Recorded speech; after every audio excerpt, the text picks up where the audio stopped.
Précieuse, ô ma précieuse, dis-moi que je suis la plus belle. C'est l'histoire d'Emma, une jeune fille de 17 ans qui est atteinte d'alopécie et qui essaie de la camoufler en dessous d'une perruque en espérant pouvoir avoir une vie d'adolescente normale.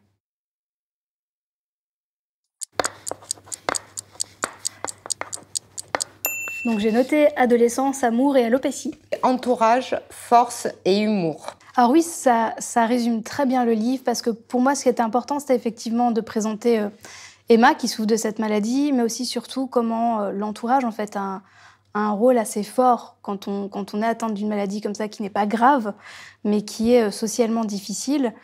Et l'humour pour moi qui est très très important parce que c'est un sujet qui peut laisser à penser que le roman va être dur, que le roman va être très dans le pathos. C'était pas du tout l'objectif. L'objectif, c'était vraiment de faire un roman drôle, envolé, avec beaucoup de positif et beaucoup de bienveillance derrière. Est-ce que c'était essentiel pour toi d'en parler? Essentiel, oui et non, dans le sens où j'ai pas envie de dire que c'est un roman dont j'avais besoin pour me soigner, pour aller au-dessus. C'est un roman dont j'avais besoin de parler parce que je pense que c'est un sujet qui est important. Moi, ce que j'ai trouvé intéressant, c'est qu'il y a l'alopécie en thème central, mais il y a aussi tous les autres sujets importants d'adolescence qui sont abordés, comme le harcèlement scolaire dont a souffert Emma et le cyberharcèlement dont souffre Anis.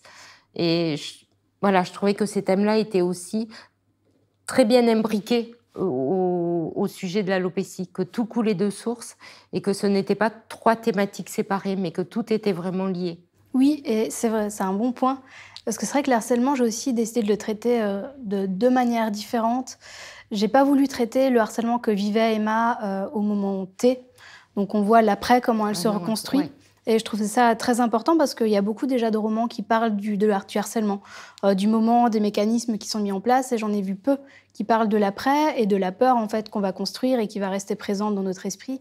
Et j'aimais bien cette idée justement de montrer que c'est difficile, mais avec l'entourage, comme tu disais avant, on Ouais. peut s'en sortir, on peut avancer.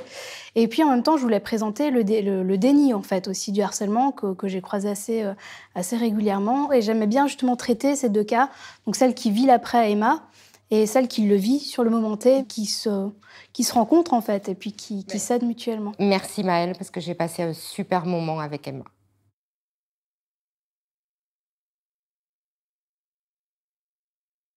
Cultura, la culture avec un grand A.